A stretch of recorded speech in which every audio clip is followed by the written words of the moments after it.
Hey kids, welcome back. We're doing draw calls today, but wait. We did draw calls last time. Well, that's true, but we're doing it again. Because I feel like there was a few things we didn't talk about. And I want to talk about those things. And the thing we didn't talk about was how do you do a square with triangles algorithm and not using strip or fan? If you're telling us it's so dumb and lame and stinky, then how does triangles do it? Well, I'll tell you.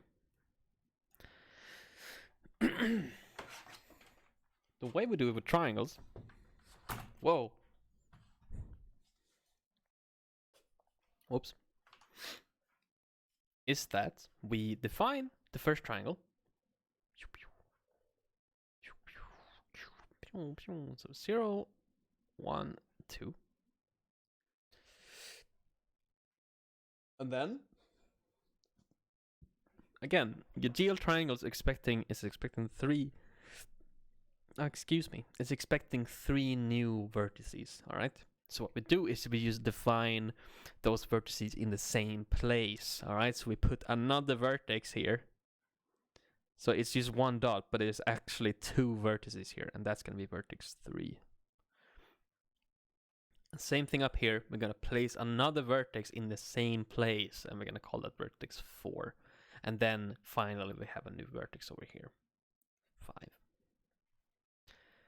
So now if we step through the algorithm, it's gonna go 0, 1, 2. And then it's gonna take the next 3 vertices, and they just happen to be laying in the same spot. So 3 and 4 here are actually laying in the same place at 0 and 2. So we'll get another triangle like this, and ergo we have a square. So that's how you do it. Yeah, it's not actually how you do it, but this is the first step. Okay, so let's do that.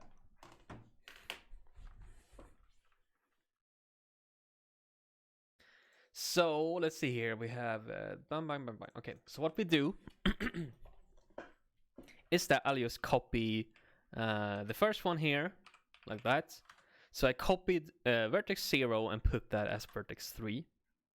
And then I'll copy vertex 2, so 0, 1, 2, and put that in there. All right, so I copied the first and last vertices of the previous triangle and put them as like the first 2 vertices of the next triangle. So I'm kind of doing the fan algorithm manually, right? Because this is what the fan algorithm is doing, for us automatically, but we're just doing it ourselves. So now instead of trying a fan, I'm just gonna again go to GL triangles.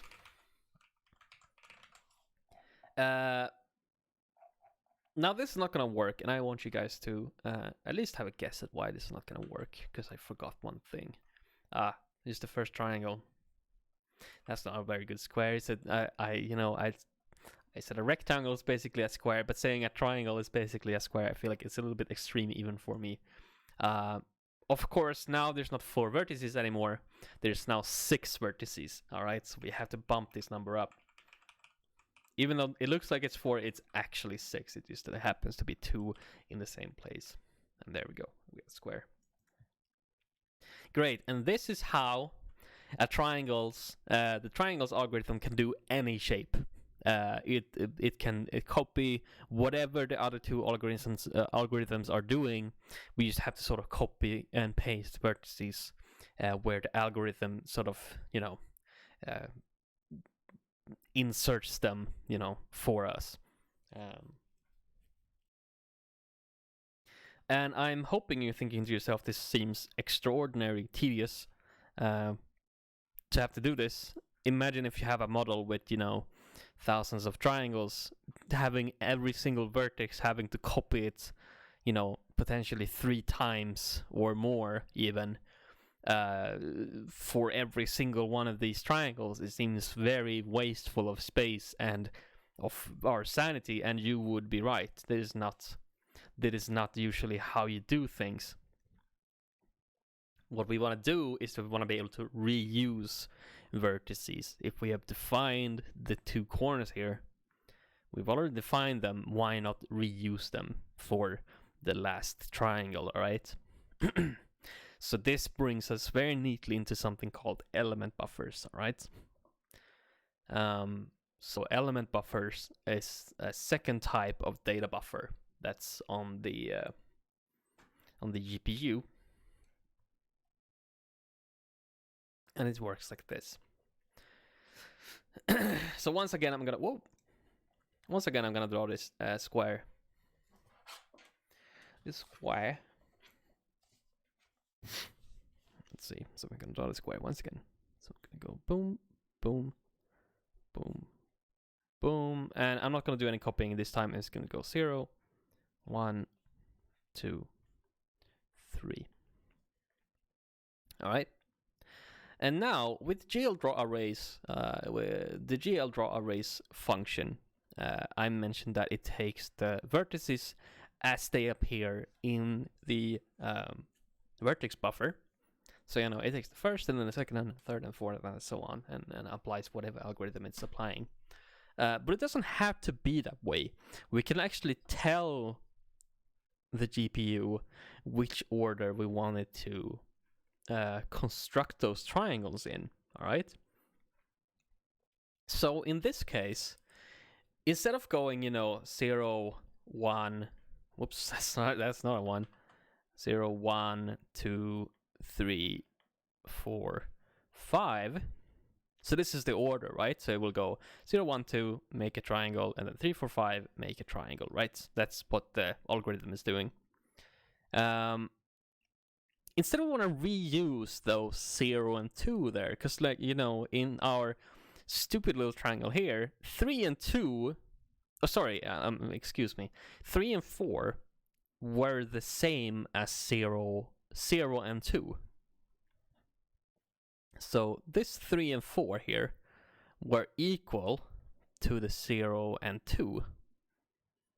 So if we define the order to instead be 0, 1, with, again, it's not 1, 1, 2, and then instead of 3, I'm going to put 0 here, right? Because we've said 3 and 0 are in the same place, they're equal.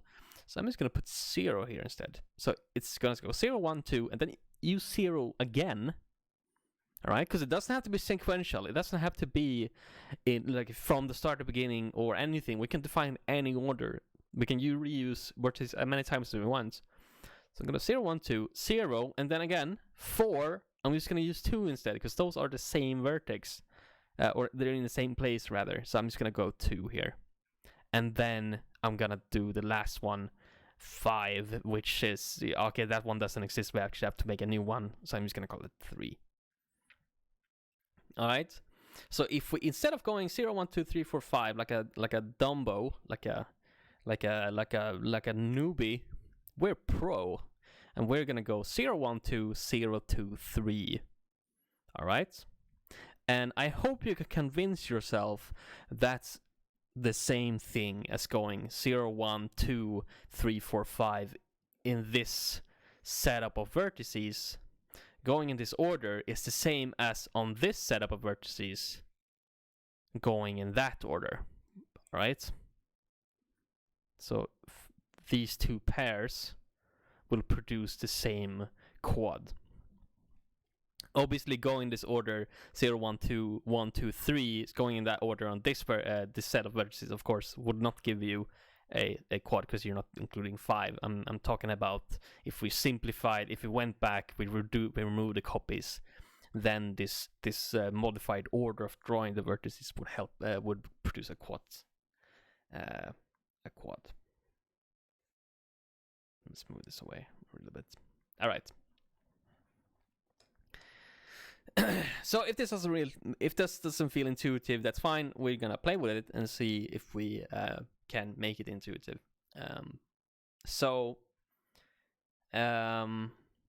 Great. So how do we do this? Well, just like with the vertex data itself, we're gonna start off storing just these numbers somewhere in the GPU, because somewhere in the GPU is gonna need the numbers 0, 1, 2, 0, 2, 3. It's gonna need those numbers to be able to read from them. So we're gonna put that data in the GPU, okay? So let's do that.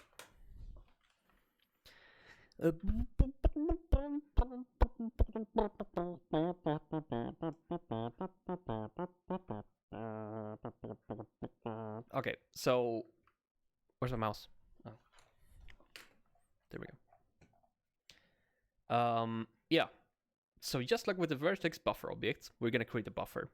All right, because buffer is the general term for data on the GPU. So we're gonna create a buffer. All right, so I'll just do element buffer object, deciding the order of the vertices. And it's not vertexes. Actually, I think you can say vertexes, but I don't like saying vertexes. It sounds like it's like vertexes. We're two in Texas. Okay, so I'll do element buffer object, so ebo. So we'll do GL gem buffers. So we'll do 1 and in ebo, same as always. And then we're gonna bind it the same way we bind the array buffer, or the vertex buffer, I should say. Sorry. We're gonna bind the element buffer. So I'll do GL bind the buffer. But instead of GL array buffer here, we're gonna type GL element array buffer. Array buffer. There it is. So this means that we don't want to bind the vertex buffer, or as they call it, the GL array buffer. We want to bind the element buffer. All right, so those are two different buffers that we can have bound at the same time. All right, so they're two separate slots that we can fill with some handle. So I'm gonna fill it with our ebo then. So now we've bound two buffers. We bound our vertex buffer, and we've bound our element buffer, and those two can actually be bound at the same time. That's fine. It doesn't care. Because they are different types of buffers, or rather we're binding them in different slots. And then the same thing, we're going to do GL buffer data. So to do that, we're going to make some data to put in there. So we're going to do GL uint. I want unsigned integers, and might as well use GL uint. That's just an unsigned integer, so why not? I'll do the element data. Whoops. And that's going to be equal to, and here then we put in what order of the vertices, I'm drooling, what order of the vertices we want to draw. And actually I'm going to go back here and sort of revert what we did before. I'm going to revert this copying here. So now we're back to the 4 vertices in a square layout, okay? And then I have to decide, okay, which order do I want to draw those vertices? So we're going to go 0, 1, 2. All right, so that's the 0. Let's go in here. 0, 1, 2. We want to draw that as a triangle. And then I want to go 0, 2, 3 to draw the second triangle.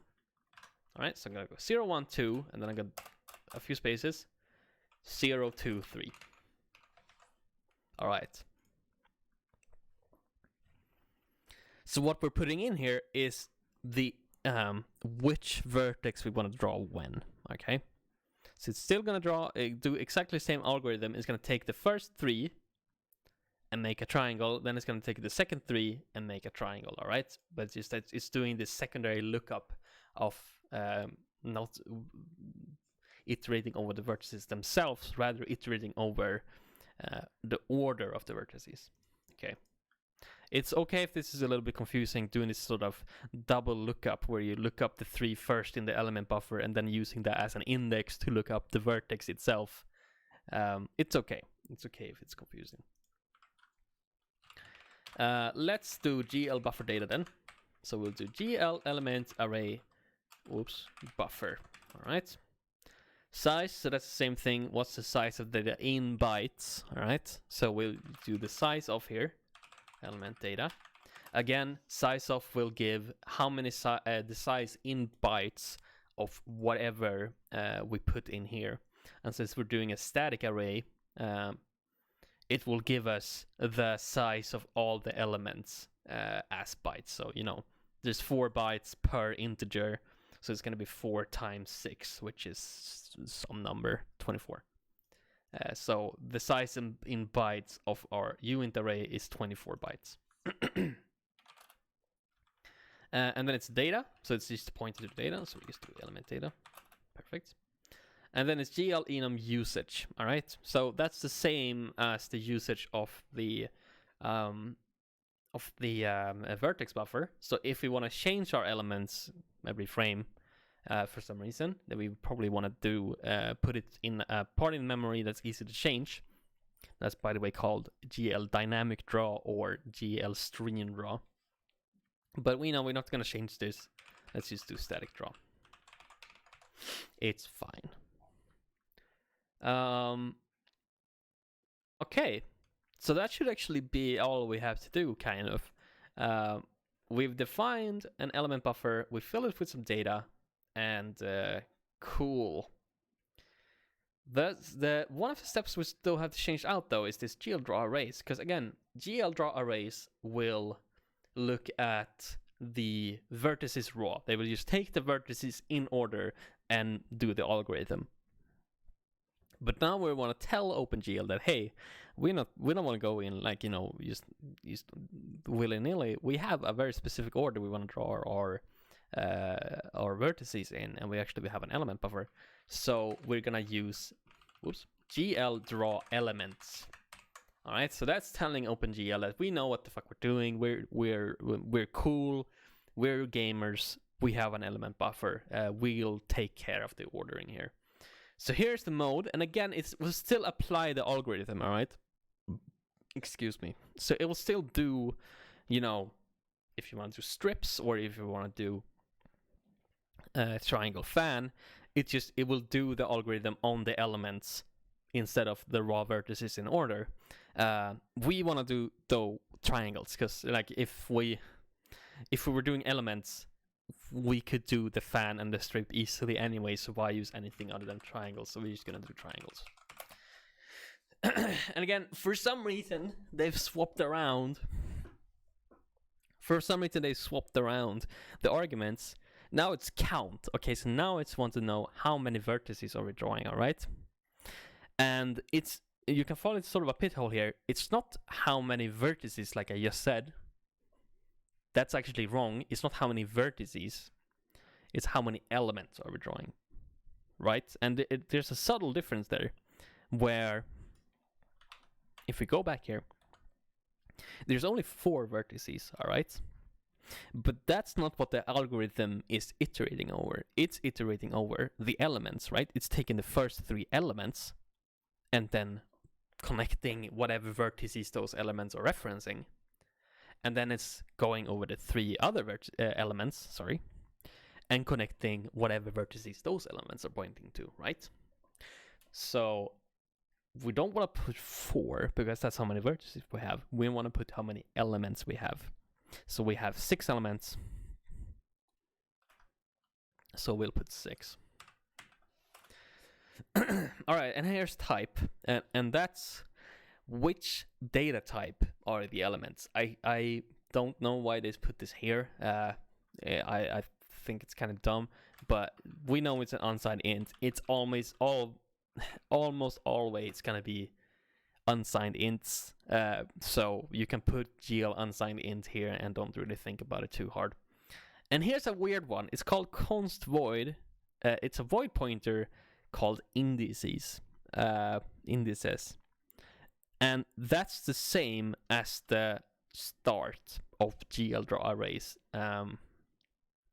which means which element are we gonna start from. And let's actually look up the definition here. Well, let's go to gldraw elements here. Let's check out the indices. Specifies a pointer to the location where the indices are stored. Is that seriously what it says? Okay, I have no idea. I have no clue why it's a pointer. I have no idea why it's called indices and not offset or start like the other one. but it's the same thing. In our case, it's just 0, all right? So let's just type 0. This is kind of the thing with OpenGL, that sometimes their arguments are pointers where I don't really understand why. And let's try it. We should get a square.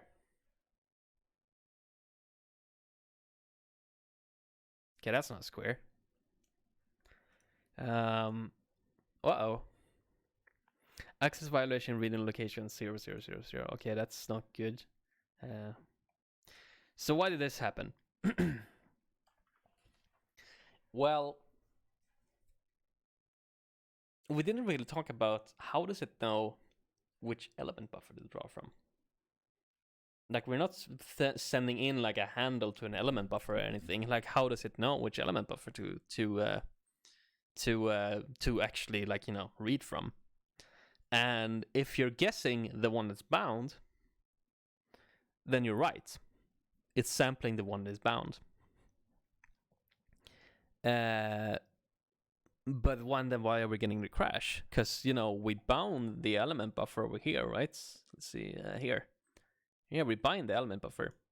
So it should be bound when we get to the draw call as well, right?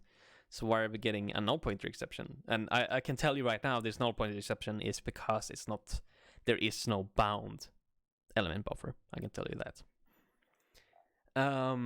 So why is that? And it's because of a detail that I left out on purpose with vertex array objects. Okay, remember those? Just a quick recap about what vertex array objects do.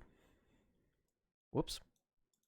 Vertex array objects contain the bindings from vertex buffer data, this raw data, into attributes, okay? That's what vertex array objects hold. However, they hold one more thing. They hold the currently bound element buffer, all right? They hold, or I shouldn't say they hold the currently bound. They hold an element buffer. I'll say that. So they will whatever element buffer you bind while the vertex array object is bound, it will save. So it will save one element buffer handle. Element buffer handle. And this is because, you know, vertex array objects are kind of like, you know, a mesh, right? When I bind a vertex array object, I'm sort of saying to OpenGL that, hey, here's a mesh. Like, here's a bunch of data I loaded from FBX files, and I want to draw them, okay? But it would be very annoying if I also had to carry around this element buffer, because, again, you know, every mesh is going to have its own element buffer, really, because, you know, not all meshes look the same. The order of the triangles, you know, how many triangles there are, all of that is different. So it's just very convenient that the vertex array objects also kind of saves, you know, which element buffer goes along with this data, right?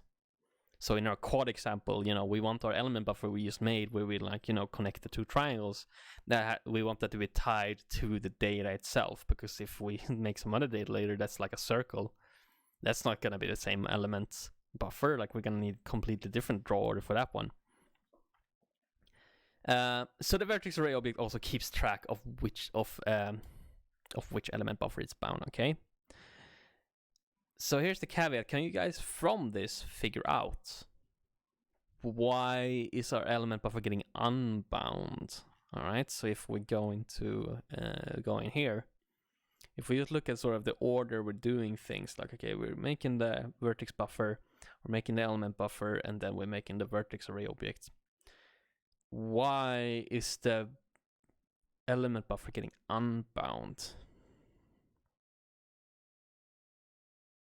I want you to take a guess if you have one.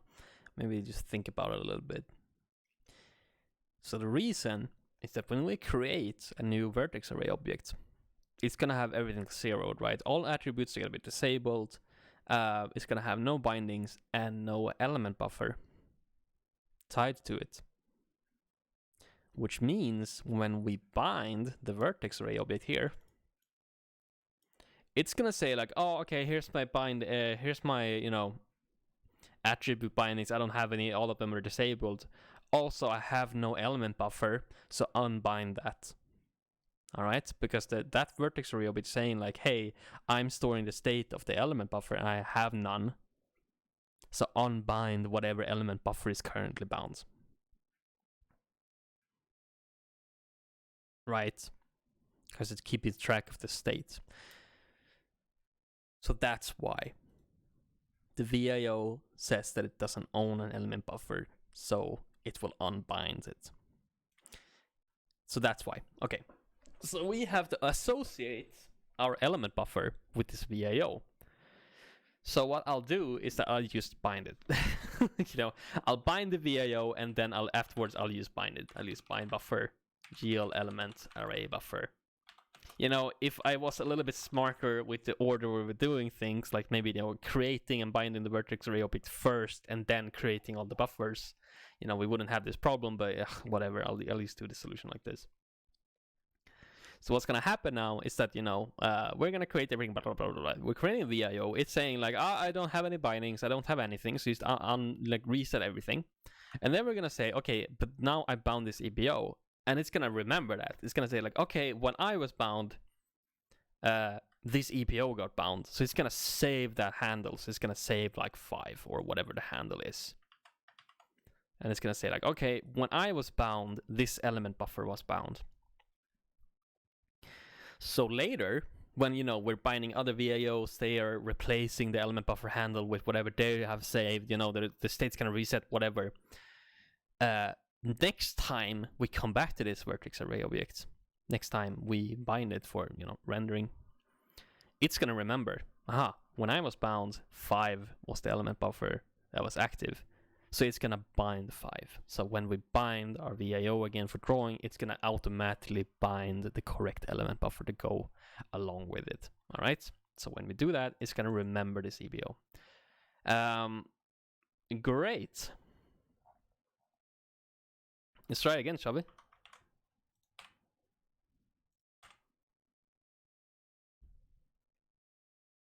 Success!